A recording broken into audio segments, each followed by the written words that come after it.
Now then, Vinyl Monkey here. Welcome to 2023. This is my first post of the year. Probably won't be doing another one for a few weeks yet because I want to do a major project trying to introduce and review the Van de Graaff generated discography, which is a bit of a challenge for me because I was never into that band. But anyway, that's another story. But I'm going to have to get cracking with this. This is Vinyl Tag, something I wasn't familiar with till the other day when I watched a brilliant video by Vinyl Richie, but apparently this is something that a guy called Rob Walker set up, and it's 20 questions basically that people who are in the vinyl community or interested in the vinyl records sort of answer the same 20 questions. So this is my go. I'm going to have to rattle through because this camera doesn't last more than 20 minutes, so I've got less than a minute a question. And question one is my best album of 2022. Well, bloody hell, confession to make, I've had to have a bit of a moratorium on new records and just concentrate on old ones for a whole number of reasons I won't go into, which means I actually only bought one 2022 vinyl album this year, and that is Van Morrison's What's It Gonna Take, which is definitely not the best album of the year. It's definitely not one of Van Morrison's best albums, although Van Morrison has never, in all his 44 albums, in my opinion, he's never made a bad album. And there is some interesting stuff on this, Fear and Loathing in Las Vegas. Yeah, lots of interesting stuff. He's got a bit, perhaps obsessed with the sort of conspiracy theories, and hopefully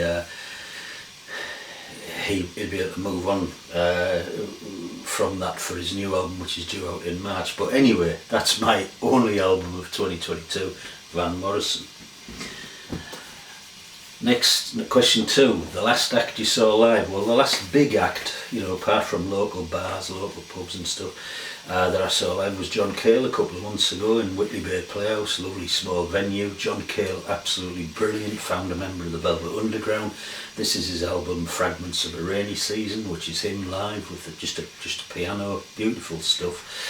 Yeah, John Cale, 80, I think he's 81 years old now. He was looking his age a little bit, but still an absolutely stunning performance.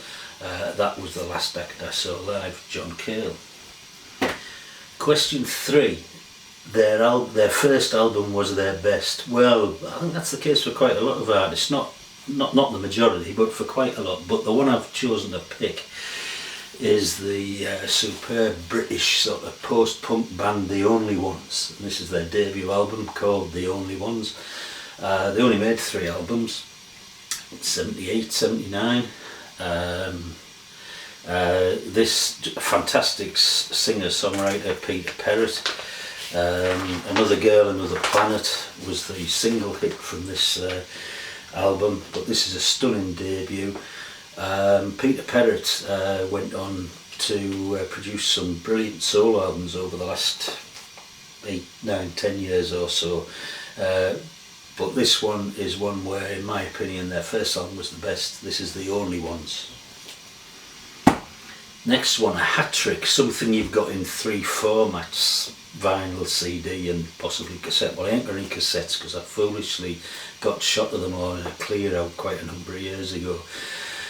Wish I hadn't now, but anyway, there we are. So what I do have is a few things on in 3 formats. I've got vinyl, CD and a DVD of the album, and one of those is the band's last concert, The Last Waltz, from I think 1976.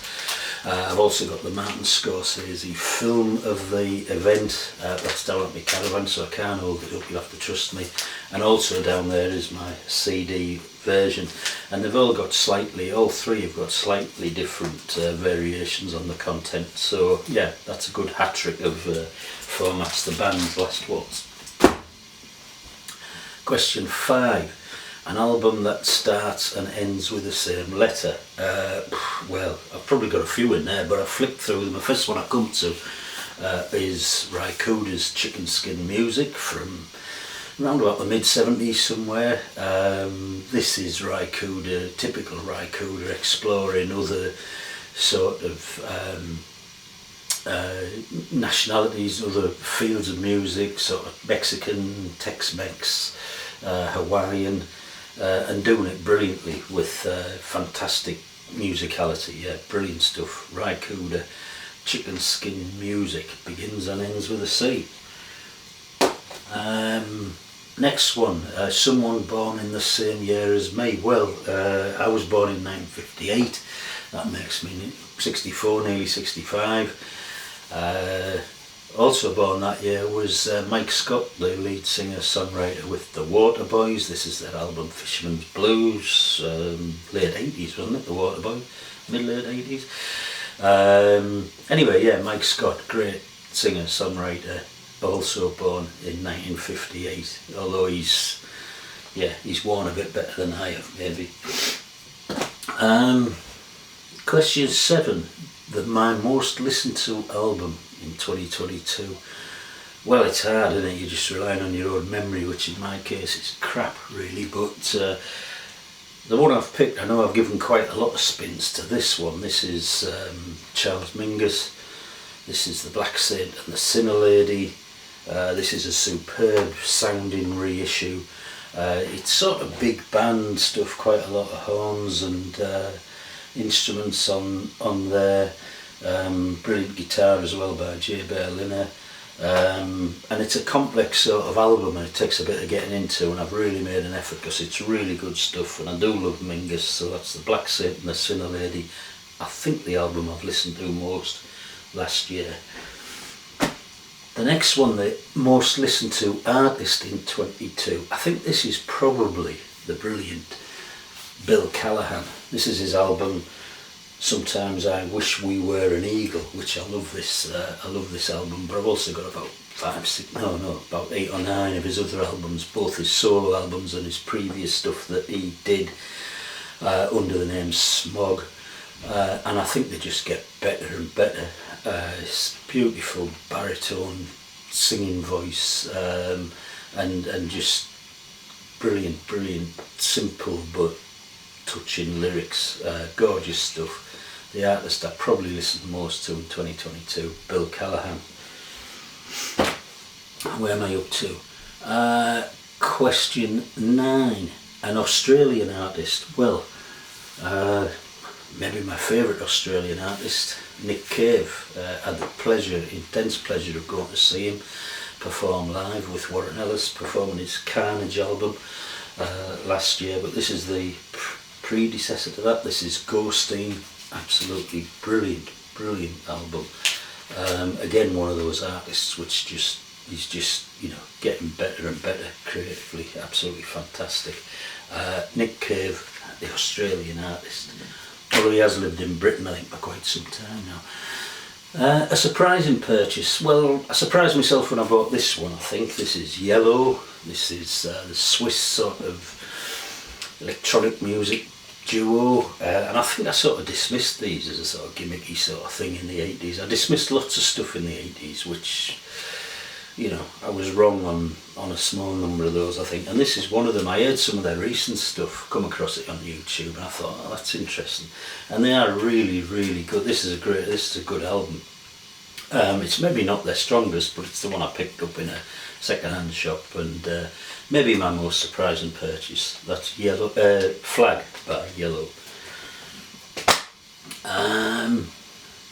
The artist that you have the complete discography, so you've got all their stuff. Well, I've got quite a few, I think, where I've got all this stuff. I mentioned Van Morrison, I've got all 44 of his albums, but the one I was going to hold up was Free. So this is Free Live, and I've also got their 6 studio albums, so Free Live, Free at Last, Highway. These are not in chronological order. Heartbreaker, my favourite, Fire and Water. I did do a video on my ranking my Free albums, if you like, the eponymous Free and debut Tons of Songs. But yeah, brilliant stuff. Free, one of the bands where I've got the complete discography.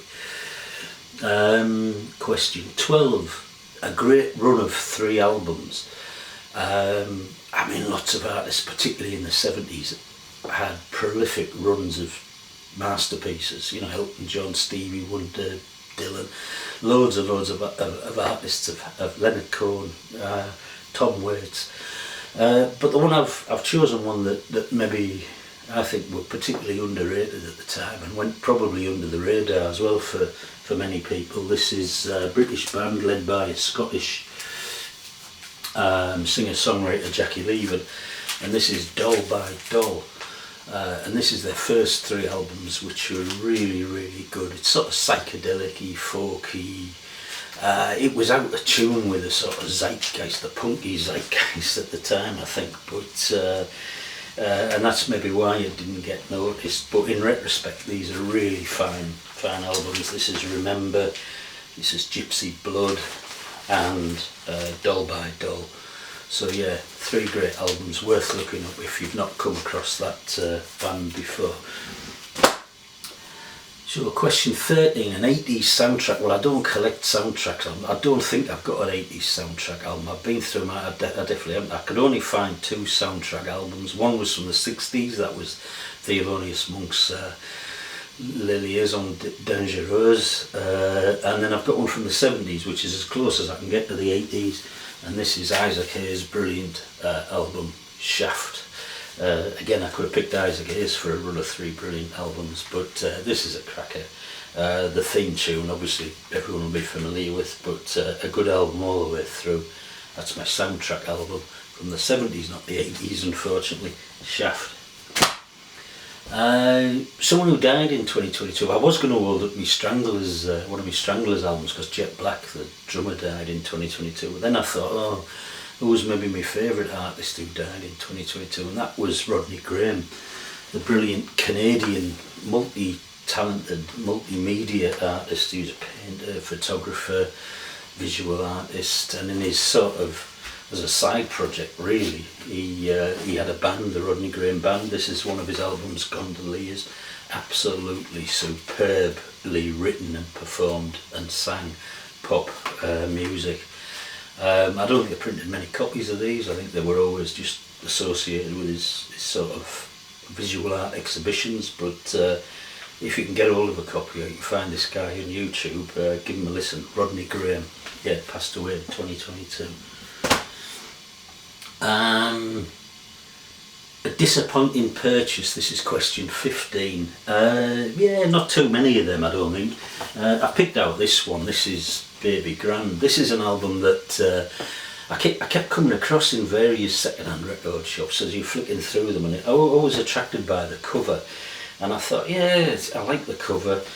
The band looked like typical early 70s sort of proggy rocky band. It sounds sort of a bit early. It's like early prog stuff. It probably can't be bad, but I think at 2 listens it's pretty, in my early view, pretty dreadful stuff.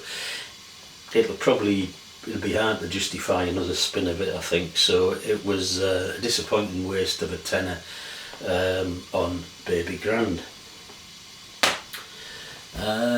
Number 16, a non-vinyl purchase.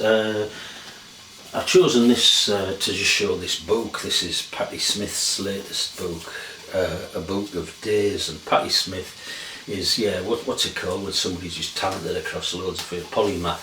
I mean, apart from a brilliant singer-songwriter, I've seen her several times, superb live performer. She's also a talented and exhibited photographer, and her writing is just absolutely to die for. She can't half write, and this is just one of her photographs with just a sentence or two, but it's all you need, a sentence or two of Patti Smith stuff. It's just beautiful stuff, and there's a photograph and a sentence for every day of the year. Yeah, beautiful little book, Patti Smith, a book of days. You found a grail, a holy grail. I guess that's something you've been sort of searching for. Well, that might be too strong a word, I don't know, but one of the things I've been looking for was a decent copy of Marvin Gaye's What's Going On, and I finally decided to shell out on the remaster version that I guess was it done for the 50th anniversary? But anyway, this is the European version of that remastered, and it's a double album, so on the second album there's sort of stripped down and demo versions and some mono versions as well, and the first album contains the original album sort of remastered, and it sounds, I'm happy with the sound. It sounds really good. Apparently it's not as good as the American version, but I don't know, I haven't got the American version. But anyway, that's my Grail album, I suppose. Marvin Gaye, What's Going On. Number 18, we're nearly there. A space themed album sleeve.